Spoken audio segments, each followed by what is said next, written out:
ഭയങ്കര suspense thriller അല്ലേ, അടിപൊളി, ഒരു രക്ഷയില്ല. എല്ലാവരും വിനായക ചേട്ടൻ രക്ഷപ്പെടുത്തില്ല കൊന്നും തോന്നുന്നു. ഡയറക്ടർ അടുത്ത് ചോദിക്കണം. അതല്ല, ഇതിൽ 21 നായികമാർക്ക് അവരുടെ പോഷൻ മാത്രമേ അറിയത്തുള്ളൂ എന്നാ പറഞ്ഞത്. 23 നായികമാർക്കും. ഇപ്പൊ എല്ലാ നായികമാരും അല്ല, എല്ലാ കഥകളും കണ്ടു കഴിഞ്ഞപ്പോൾ ഉള്ളൊരു ഹൈ മൊമെന്റ് എന്തായിരുന്നു? ഭയങ്കര നമ്മളെ ഇരുത്തുന്ന ഒരു മൂവി അല്ലേ.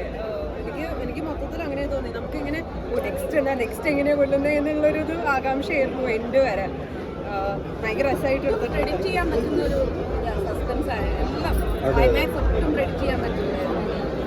നമ്മളൊക്കെ ഇതിൽ കേട്ടപ്പോൾ തൊട്ട് കാണാൻ കാത്തിരുന്ന, കാരണം മമ്മൂക്ക് ഇത്രയും വലിയ നെഗറ്റീവ് ഷെയ്ഡ് ചോദിച്ചു വാങ്ങാന്നൊക്കെ പറയുമ്പോൾ ഭയങ്കര കാര്യമാണ്.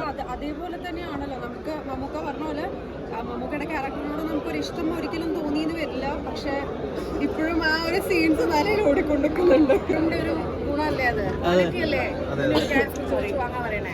ഇതിപ്പോ മമ്മൂക്ക ചോദിച്ചു വാങ്ങിയതുപോലെ തന്നെയാണ് ഇപ്പൊ പൃഥ്വിരാജിന് വേണ്ടി വെച്ചിരുന്ന പോലീസ് കഥാപാത്രം വിനായകരിലേക്ക് എത്തിയെന്ന് മമ്മൂക്ക അപ്പൊ ആ ഒരു ക്യാരക്ടർ നമ്മൾ, കാരണം രാജുവേട്ടന്റെ ഒരു സ്റ്റൈൽ വേറെയാണ്, വിനായകന്റെ സ്റ്റൈൽ വേറെയാണ്. അപ്പൊ അതെങ്ങനെയായിരിക്കും എന്നൊക്കെ നമ്മൾ ഒരുപാട് പ്രതീക്ഷയോടെ കാത്തിരുന്നു. ആ ഒരു മൊമെന്റ്സ് ഒക്കെ എങ്ങനെയുണ്ടാണ്? കാരണം വിനായകൻ ചേട്ടൻ്റെ ഒരു പോലീസ് കഥാപാത്രമൊക്കെ മുമ്പ് ചെയ്തിരിക്കുന്ന റോൾസിൽ വെച്ച് ഭയങ്കര ആളും ഭയങ്കര ഒരു സട്ടിലായിട്ട്